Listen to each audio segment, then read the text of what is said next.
Great.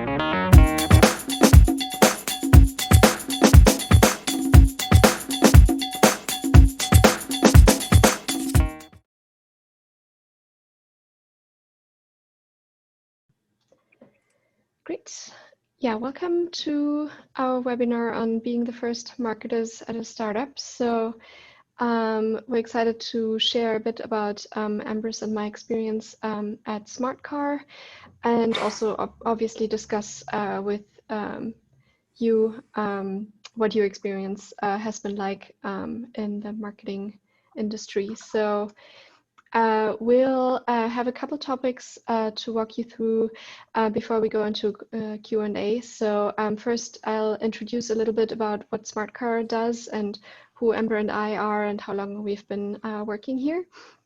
And then we have five topics that we kind of try to break it down of like everything we experienced as the first marketers here at Smartcar. So first we'll talk about a bit about how we decide which topics or projects to actually tackle. Then we'll talk a bit about how we organize and split up our work. Then we'll talk about how we collaborate with each other, but also with the whole marketing or not only the marketing team, but the whole rest of the Smartcar team and our customers as well.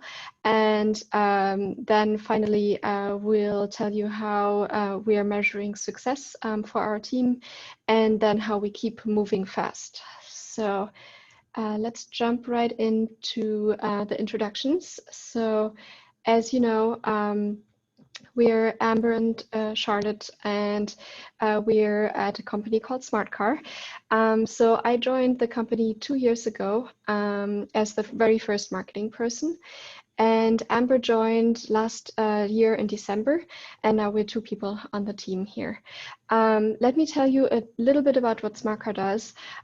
We're the leading developer platform for mobility businesses. Our company was founded in 2015, and we're located in Mountain View, California.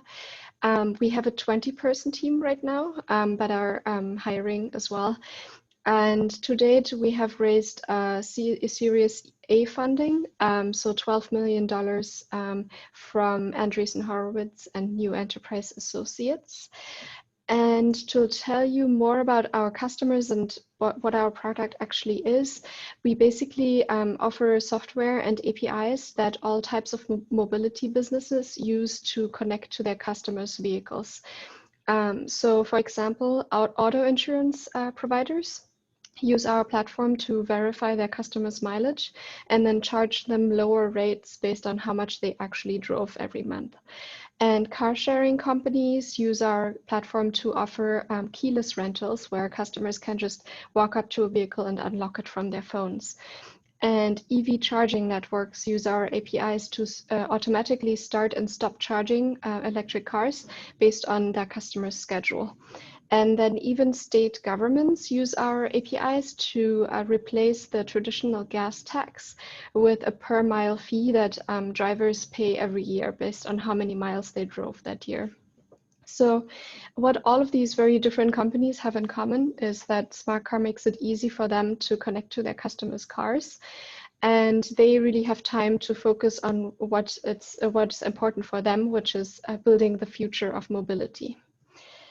So now that you know a little bit about Amber and me and what we do here at Smartcar, let me jump right into the topics of how we started off our work as the first marketers here and how we're organizing our day-to-day work.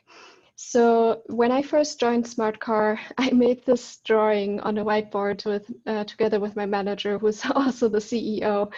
And we wrote down all those different areas of marketing that I could be focusing on. And there's way too many to be doing all of them at once. And even with Amber on the team, obviously, this is still too much to be doing all of those things or even half of those things. So from PR to content and from SEO to ads and from email marketing to offline events, there's just so many areas to marketing that the very, very first most important thing to decide on when you join a company as the very first marketer is which ones are you going to pick and which ones are you going to not focus on for now. So we did this exercise when I joined the team and when Amber joined the team, and we actually redo some of this work every few months to make sure we're reprioritizing and seeing what works and refining which areas we want to tackle.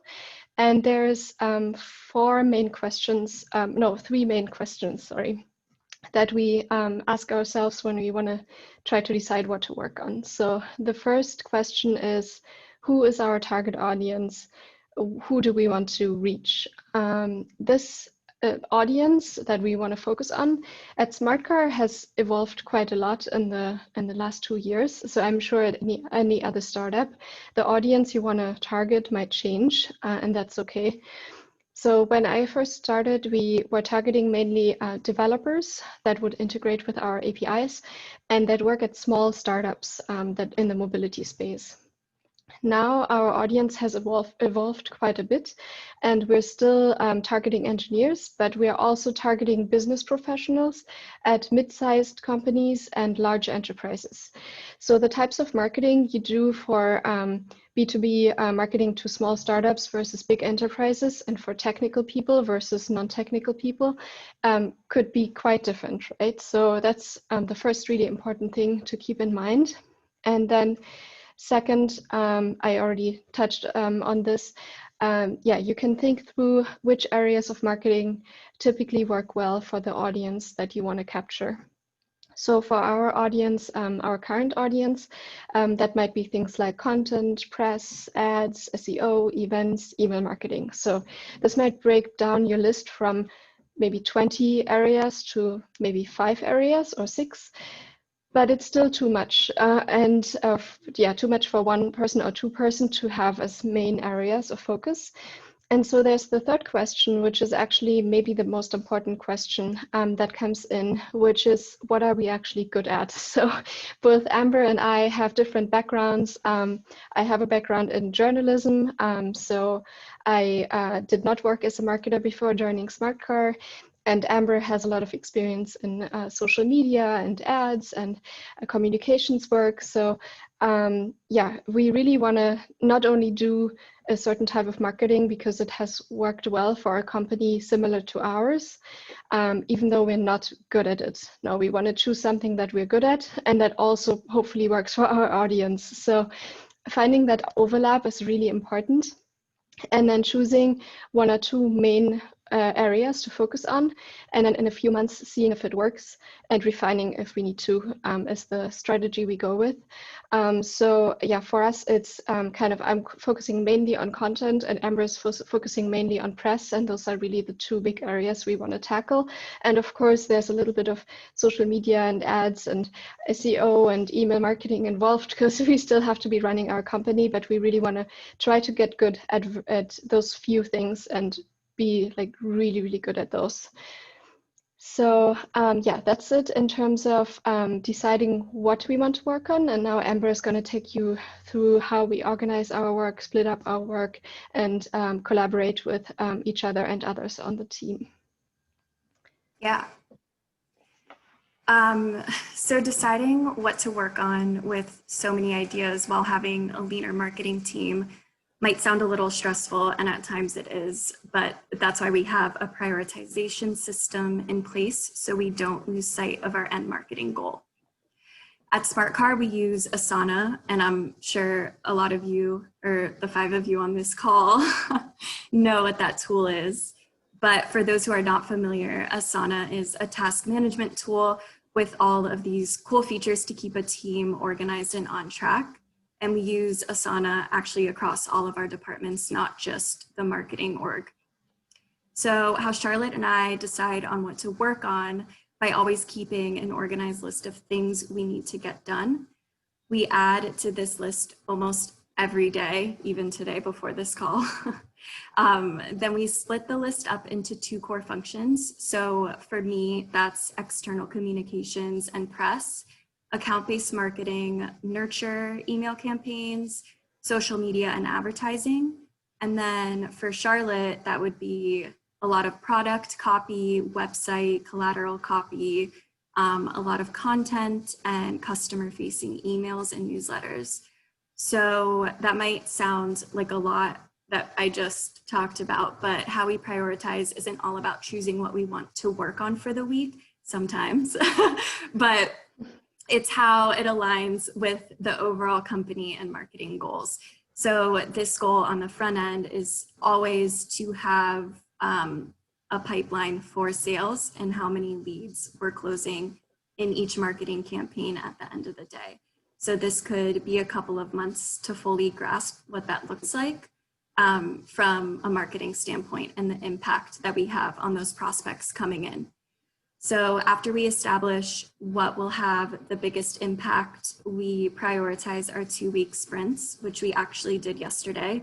So this is basically planning out everything we want to get done in a 2-week time frame. The amount of tasks that we complete in 2 weeks really ranges depending on the level of effort we rate a task. So that could be anything from a level 1 being 30 minutes to an hour that it'll take us, to a level 3 that can take up to an entire day or 2. Some of our sprints have around 10 to 15 tasks, depending, give or take. And sometimes we have 5 or 10 tasks, depending on how big the project or campaign might be. So I mentioned all of that, but as we all know that there are those random tasks that definitely do pop up that we all learn to love, but it can also knock us out of our focus. And if we're constantly checking Slack and email, we might get a little bit off track during our 2-week sprints. So what we do is, if they're not urgent and they don't fall under the category as high business impact, we just reprioritize it to the ongoing prioritization list and then just circle back to it in the next 2 weeks when we plan our next sprint. And then we can go to the next slide. This is all about how marketing collaborates with other departments. So within any marketing role, there is collaboration across the board. There's no doubt about that. And in this slide, I just want to highlight a few. So that's sales, and then you can click next, Charlotte, and then customer success, engineering, and the most important, your customers. So with sales, we collaborate our messaging, keywords, and we also learn how they're speaking with their customers, and also a little bit about what the pain points are that our customers are facing. And I could honestly go on about all the conversations and unprompted brainstorms we have together, which are so valuable. And since the sales team is constantly in meetings with who we're marketing to every day, it's truly in our best interest to learn how we can solve the problems that our potential customers are facing. And we can create collateral around that that really speaks and communicates to our potential customers, and also create really tailored account-based marketing email campaigns that aligns with their business and their mission goals. So then moving along to customer success. With customer success team, we are working together to ensure that our customers are as successful as possible, and they can build and scale their business on our platform with the proper collateral in hand, so that they are set up for success basically at the end of the day. So we make sure that they have all the necessary collateral that suits their particular business case, and we are always keeping them updated, of course, on our latest product releases and everything that includes anything with Smartcar. So once they are users of the platform, we release a partnership announcement on our blog and do some joint marketing efforts. And then this is when the customers come into the picture, the most important part of the business. The goal for joint marketing is to really cheer each other's success and what we're building together in the partnership. So this is when press initiatives come into place, and this is when you get the strong testimonials for your website about the experience that they're having on your platform or using your product. And then it's always a plus to get some logo rights to put on your website. And then last but certainly not least, engineering. I think both Charlotte and I can agree that without them, we would not be functioning. They are really the masters behind an amazing customer experience on our platform. So we collaborate on all things such as what events on the website and on our platform we need to track in our marketing automation tool for email campaigns and more. So how our user onboarding sign up flow should look like, the copy involvement on our website, and we always get super creative with them because they always tell us that they can seriously build anything. So that's pretty much a marketer's dream. Marketing is honestly a never-ending journey of collaboration as we break this down. And us marketers truly have to think about all of those corners that our customer touches in our business and what communications that they're receiving at that moment in time. And that's truly what makes your business stand out to them. Yeah, now we went through what we're working on, how we're organizing our work, and how we're collaborating with literally all the different corners of our company. And finally, with all that great work, there's just one big area left, which is how do we know whether we're working on the right things and whether what we're doing is working. So measuring success is really important, especially at a small company that might not have the perfect goals and KPIs in place yet. I think it's still very important to at least start setting some goals and see how you can refine and iterate on what you're doing based on the actual results you achieve.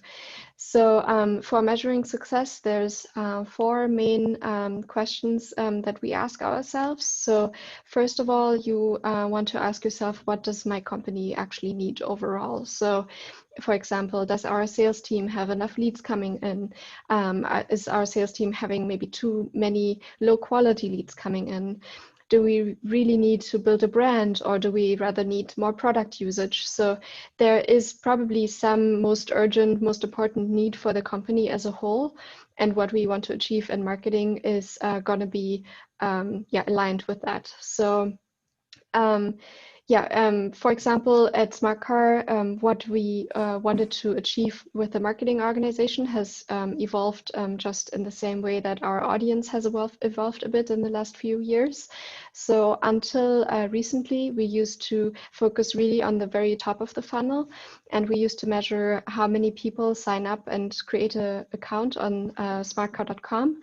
Plus how many people request a product demo with the sales team. And that was our two main marketing metrics that we focused on.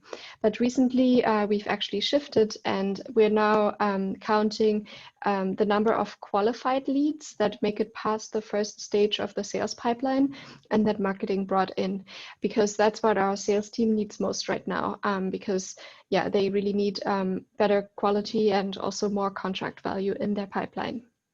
So once you know kind of what main metrics are important for your marketing team, you also need to look at whether you can measure that. So specifically at small companies, there might not be the perfect tracking and tooling in place. We can only tell you a story about that because it's just with so many things changing at a small organization, it's really hard to have like this one perfect tool that lets you track everything.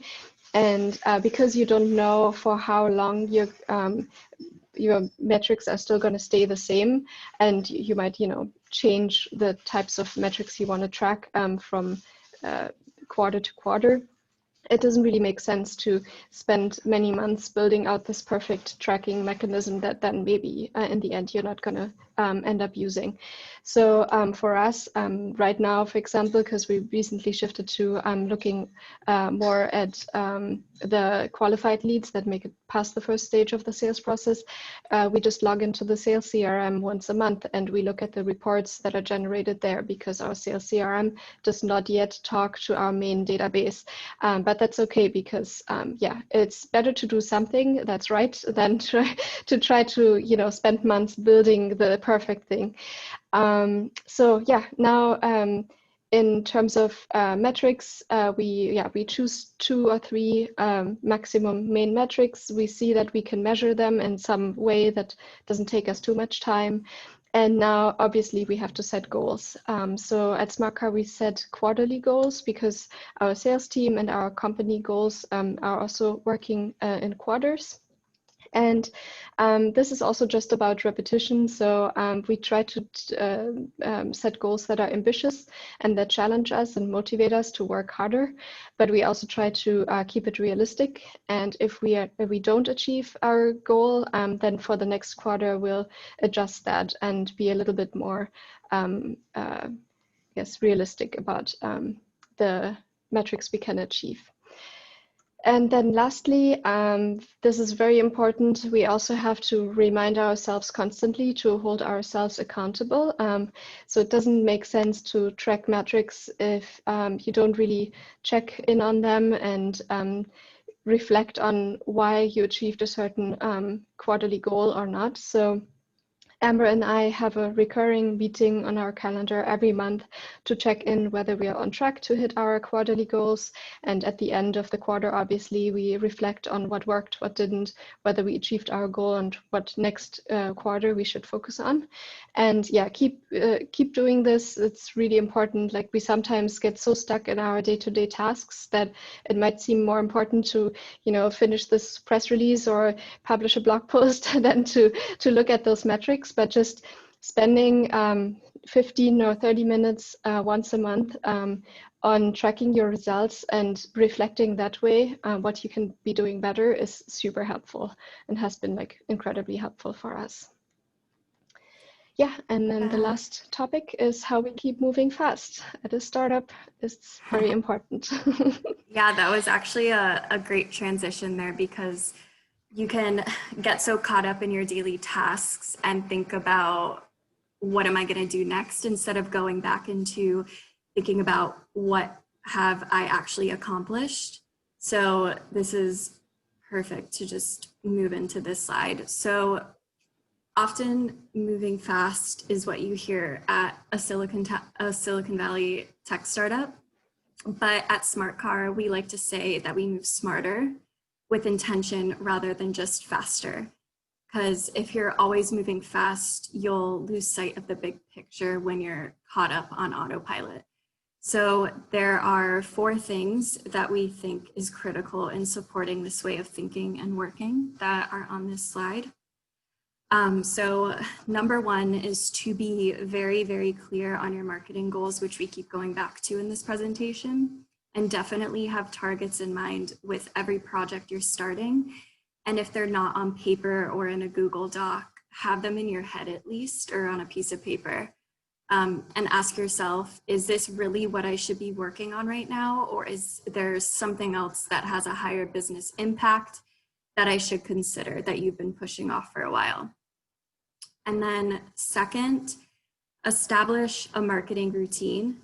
So ever since we've been work from home, Charlotte and I have an end of day sync, and we talk about things that are going on, how our days are, how we can help each other if there are any blockers. But it's also a time where we can bring things up that we might need a second opinion on to brainstorm. And we always say 2 brains is better than 1 when you're a little bit stuck. So since we started working from home, we don't have as many distractions during the day, which is always a plus for prioritization and working fast. But that also takes away from office chatter ideas that I know Charlotte and I miss a lot. So if we're locked into our work and can't hop on a Google Meets, we just quickly Slack update like we did today. And I would say as long as the communication is there, that's really all that counts. And then the third point is that when I joined as the second member of the marketing team after Charlotte, we didn't have sharp marketing roles defined. So Charlotte and I realized that there was quite a bit of time wasted defining who does what. So for example, who will talk to sales to collaborate on X, Y, and Z email campaign, and who is going to work with design on graphics for X, Y, and Z webinar. So I would say just if this happens, I would just sit down with your team and define the work that you see overlap in, and then draw the line between the handoff. So honestly, ever since we did this, everything has moved way faster and there's no more going back and forth. And then lastly, communication, my favorite. Don't be scared to speak up if something's really not clear. If you leave a meeting and you need more clarity on the topic that was discussed, I would honestly just ask, and I'm sure most of you do that already.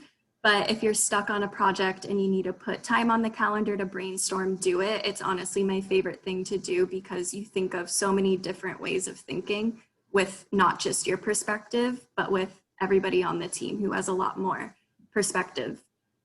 And you'll move smarter if you get a few opinions in the mix when it's necessary. And then also make sure you're enjoying what you're doing and you're not just on autopilot all the time, which can happen when you're caught up in daily tasks, but think clearly and then take the action. So usually before I start any project on our sprints, I just write down all of the little micro steps that I need to do to get to that end goal.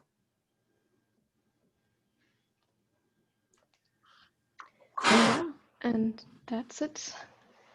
Yeah. So we have time for questions, or can also go back to any slide in case there was questions about a specific slide. I have a question real quick. So let's say you have a startup and it means you have a certain kind of runway of funding. Does that dictate the marketing goals? Like you need to, in order to stay in business, you need to make so many leads and so many sales and stuff like that? So we're starting to move in the direction of thinking that way, but right now it's not strict, but that's the goal that we're headed towards, definitely. Yeah, we have clearly defined sales goals because when sales signs a contract, that's ultimately the revenue we're going to make.